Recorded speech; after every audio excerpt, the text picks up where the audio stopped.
सम्यक न्यूज लाईव्हच्या या बातमीपत्रामध्ये मी विजय निलंगेकर आपलं स्वागत करतो। पाहूयात सम्यक घडामोडी। Phoenix multi speciality hospital and critical care centre, Shivajinagar, Nanded. Ideal institute of biology, Nanded आणि लातूर, लीडर इन बायोलॉजी। मानवतेचा बळी घेतला जातो हे आपण लक्षात घ्या। करुणेचा बळी घेतला जातो हे आपण लक्षात घ्या। संबंधाचा बळी घेतला जातो हे आपण लक्षात घ्या। पुन्हा ही व्यवस्था निर्माण करणं ही आपली गरज आहे हे आपण लक्षात ठेवलं पाहिजे। भारतीय जनता पक्षाचं सरकार असेल, RSS वाल्यांचं सरकार असेल, ते जसं काँग्रेस मुक्त भारत असं म्हणतात, तसं इथलं राजकारण मुसलमान विरहित राजकारण असतं ते त्या ठिकाणी म्हणतात। मग कोणाला तो तुम्ही बाहेर ठेवणार? तो बाहेर ठेवल्यानंतर त्याच्या मनामध्ये काय येणार? त्याला काय वाटणार की मी या व्यवस्थेचा बाहेर असेल तर मग मला ह्या व्यवस्थेमध्ये येण्यासाठी अनेक मार्ग स्वीकारावे लागतील। हे जे द्वेषाचं राजकारण, मतभेदाचं जे राजकारण, याला कुठेतरी संपवलं पाहिजे। आणि माझी भूमिका असली पाहिजे की उद्या ज्या कुठल्या मतदारसंघामध्ये मुस्लिम समाजाचा उभा राहिला तर मी त्याला मतदान दिल्याशिवाय राहणार नाही, ही भूमिका माझी त्या ठिकाणी असली पाहिजे। इथे कुंभाराचा उमेदवार उभा राहिला, नाव्यातला असताना उभा राहिला, वडार समाजातला असताना उभा राहिला, त्याची 2-2, 3-3, 4-4 गावामध्ये घर आहेत। आपण हेच घेतलं पाहिजे की हा वंचितांमधला आहे, मीही वंचितामधला आहे, हाही वंचितातला आहे, मी वंचितातला आहे। आणि आमचा वंचितपणा जर संपवायचा असेल तर मी एकमेकाला मतदान दिलं पाहिजे हे असताना लक्षात घ्या। मी एकमेकाला मतदान दिलं पाहिजे, तेव्हा कुठं इथला वंचितपणा संपेल, अन्यथा संपणार नाही हे लक्षात घ्या। आज प्रचार केला जातो, मी टिळकांना वाचत होतो तेव्हा टिळकांचं भाषण असायचं, ते तेली जाऊन काय करणार आहेत? तिथे काय घाणी चालवायचे आहेत का? नावेच्या संदर्भात त्यांनी असं तिथे काय हजामत करायची आहे का? आज ती त्यावेळेस खुली भाषा होती, मनात जे पोटात जे होतं ते बाहेर येत होतं, कोणाला वाईट वाटत नाही। पण आता जो प्रचार चाललेला आहे तो कुजबुजणारा प्रचार आहे, कानात जाऊन सांगणारा प्रचार आहे। अरे तू तर नावी आहे, तू तर कुंभार आहेस, हा तर नावी आहे, तू कुंभार आहेस, तो तर मुसलमान आहे, तो तर बौद्ध आहे, हा तर चर्मकार आहे, तो मातंग आहे, तुमचं जमणार कसं? एक 2 घरात जमणार कसं? यांना आपण सांगितलं पाहिजे की आमची 1-2 घरं जरी असली तरी ह्या महाराष्ट्रातले आणि या देशातले आमची लोकसंख्या 65% आहे, हे आपण लक्षात घ्या। 65% आमची लोकसंख्या आहे आणि म्हणून आम्ही इथले असणारे बहुसंख्याक आहोत आणि म्हणून आम्ही असणारे या ठिकाणचे बहुसंख्याक आहोत। सत्ता इथल्या बहुसंख्यांच्या हातामध्ये गेली। लोकसभेची उमेदवारी घ्या, कुठल्याही पक्षाची घ्या, ती मराठा समाजाची असं मी कधीच म्हणत नाही। ती मराठा समाजाची मी अशी कधीच म्हणत नाही। ही मराठा समाजातल्या काही कुटुंबांची सत्ता आहे हे लक्षात घ्या। या मतदारसंघात लोकसभेचं नाव कोणाचं चाललंय?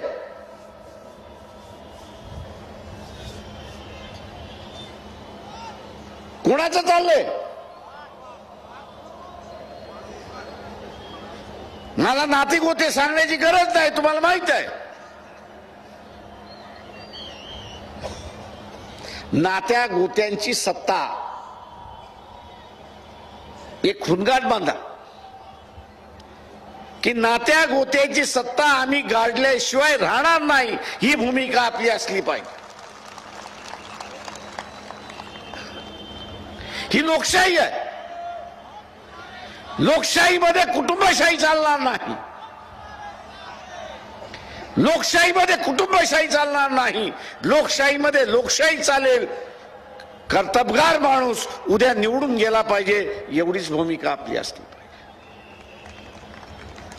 कर्तबगार माणूस उभा राहिला पाहिजे, तरच या ठिकाणी असणाऱ्या परिस्थिती बदलते, हे लक्षात घ्या. हे कुटुंबातले मंत्री परदेशात जातात, काहीतरी बघतात आणि या शहरामध्ये BRT सुरुवात करतात. आता ज्यांनी कोणी BRT सुरुवात केली,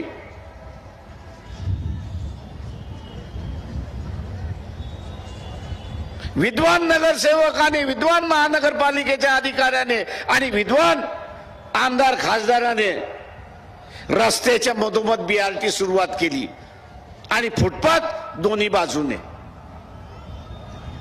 अरे बाबा, क्रॉसिंग कसं करणार? त्या बससाठी तुम्ही असणारा जो मधला रस्ता दिलाय त्याच्यामध्ये येणार जाणार कसं? म्हाताऱ्या माणसाने कसं जायचं? वयस्कर माणसाने कसं करायचं?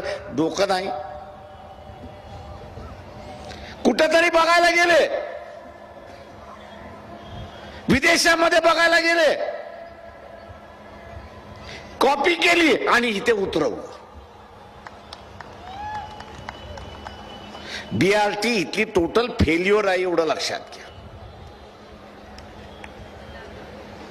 अशा रीतीचा बिनडोक प्लॅनिंग जे चाललेलं आहे,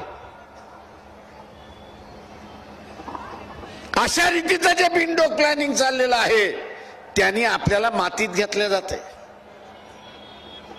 आता आपल्या इथे बेरोजगारी आहे, मोठ्या प्रमाणात आहे. आणि इथे चर्चा काय झाली की पोलीस खात्यामधलं ट्रॅफिक डिपार्टमेंट जे आहे, पोलीस सांभाळणार नाही, ते इथला रोबो सांभाळेल.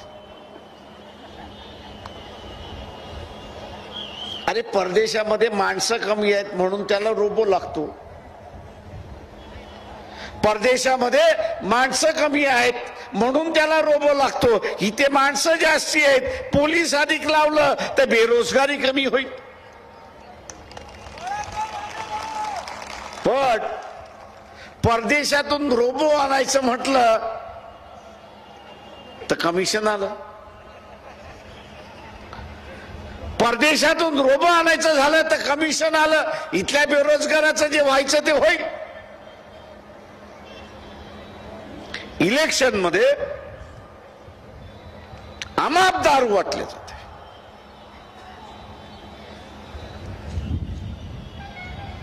अमाप पैसा वाटला. मी या सगळ्या तरुण मित्रांना विचारतो की इलेक्शन नंतर काय होतं? मेडिकल स्टोअर मध्ये गेलात इलेक्शन नंतर तर आयडेक्सचा खप फार मोठा होतो. आयडेक्सचा खप फार मोठा होतो का? तर आयडेक्स एक नशा आहे. इलेक्शन संपल्यानंतर ना दारू ना पैसा. इलेक्शन संपल्यानंतर ना दारू ना पैसा. ज्यांनी सवय लावल्या त्यांनी दरवाजे बंद केले. आणि म्हणून इथल्या तरुण पिढीला व्यसनाधीन करणारा हा जो वर्ग आहे, सत्ताधारी वर्ग जो व्यसनाधीन करणारा आहे, त्याला पहिल्यांदा आपण सत्तेपासून बाहेर ठेवलं पाहिजे आणि या तरुण पिढीला व्यसनापासून आपण थांबवलं पाहिजे, हे लक्षात घ्या. माझं आव्हान आहे आपल्या सगळ्यांना. इथल्या बेरोजगाराला काम दिलं जाऊ शकतं निश्चितपणे. फक्त धोरणात्मक बदल करण्याची गरज आहे. 4-4, 5-5 हजार मेट्रिक टनाचा साखर कारखाना उभा करण्याऐवजी 4-4, 5-5 हजार टनाचा साखर कारखाना उभा करण्याच्या ऐवजी 200 टनाचा कारखाना सुद्धा प्रॉफिटेबल चालतो, हे लक्षात घ्या. 4,000-5,000 टनाच्या कारखान्यामध्ये 15 माणसं लागतात, 200 टनाच्या कारखान्यामध्ये 20 माणसं लागतात, असे 100 कारखाने झाले तर 200 माणसं कामाला लागतात आणि त्यांना हाताला काम मिळतं, अशी परिस्थिती आहे. देशाची परिस्थिती लक्षात घेत, देशाची स्थिती लक्षात घेतलं धोरण ठरलं पाहिजे, हे आपण लक्षात घ्या. आज जे कोणी धोरण ठरवतंय, जे कोणी धोरण ठरवतंय, आपल्याला त्याच्यातून नफा किती होणार हे त्या ठिकाणी पाहिलं जातं. नफा किती होणार हे पाहिलं जातंय. पुणे जिल्ह्यातला लवासा, त्याची अख्खी लोकसंख्या झाल्यानंतर आणि पूर्ण वाढल्यानंतर त्याचं मळनिसरणचं पाणी, मळनिसरणचं असणारं पाणी खडक वाचल्यापर्यंत येईल. आणि पुणेकरांना म्हटलं होतं की लवासातलं असणारं मळनिसरणचं पाणी तुम्हाला प्यावं लागेल. कबूल असेल तर लवासा चालू द्या, मळनिसरणचं पाणी प्यायचं नसेल तर लवासाच्या विरोधात लढा. मित्रो, इथल्या राज्यकर्त्याला आरोग्याच्या संदर्भात अजिबात चिंता नाही, आरोग्याच्या संदर्भात अजिबात चिंता नाही. पिंपरी चिंचवड सारखं शहर असेल, पुण्यासारखं शहर असेल, हे मुंबईपेक्षा वेगळं आहे हे लक्षात घ्या. मुंबई अजून 4 पट वाढली तरी त्याला पाणी आहे, पण हे पिंपरी चिंचवड आणि पुणे शहर धरणाच्या पाण्यावरती आहे, कामशेतच्या धरणाच्या पाण्यावरती आहे आणि ते वरसगावच्या पाण्याच्या धरणावरती आहे. किती पाऊस पडतो, किती पाणी तुमचं आणि किती पाणी तुम्ही साठवणार आणि किती लोकांना तुम्ही पाणी देणार.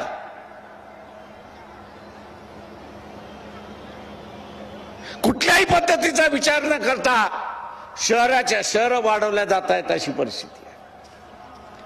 शहराची लोकसंख्या ही पाणी किती उपलब्ध होणार ह्याच्यावरती अवलंबून राहिली पाहिजे. शहराची लोकसंख्या ही पाण्यावरती उपलब्ध झाली पाहिजे आणि तेवढीच लोकसंख्येचं शहर असलं पाहिजे. त्याच्या बाजूला नवीन शहर उभं करा. परंतु विचार कसलाच करायचा नाही, पाहिजे तसं राज्य चालवायचंच नाही. प्रत्येक निर्णयातून आम्हाला टक्केवारी कशी मिळणार याच निर्णयामध्ये त्या ठिकाणी चालल्या जाते. आणि म्हणून मित्रो, की उद्याच्या ह्या परिस्थितीतून बाहेर पडायचं असेल तर या बिनडोक राजकारणातून आपल्याला असादा बाहेर पडावं लागेल.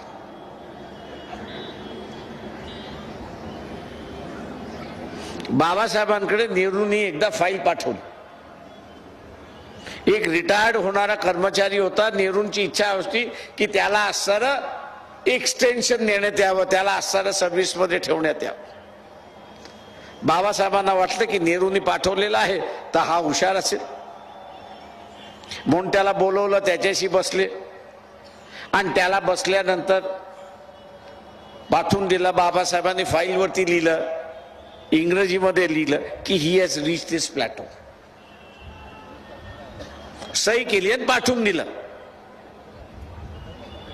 He has reach this plateau म्हणजे डोंगर आखा चढून झालेला आहे, आता ह्याला डोंगर चढता येणारच नाही. याची जेवढी क्षमता होती त्या क्षमतेपर्यंत हा पोचला. हा नवीन क्षमता काहीच देऊ शकत नाही. इथले राजकारणी सुद्धा यांची क्षमता संपलेली आहे आणि म्हणून याला काय आमचा बदला हे आवाहन करून मी आपली सगळ्यांची रजा घेतो. जय भीम, जय भारत.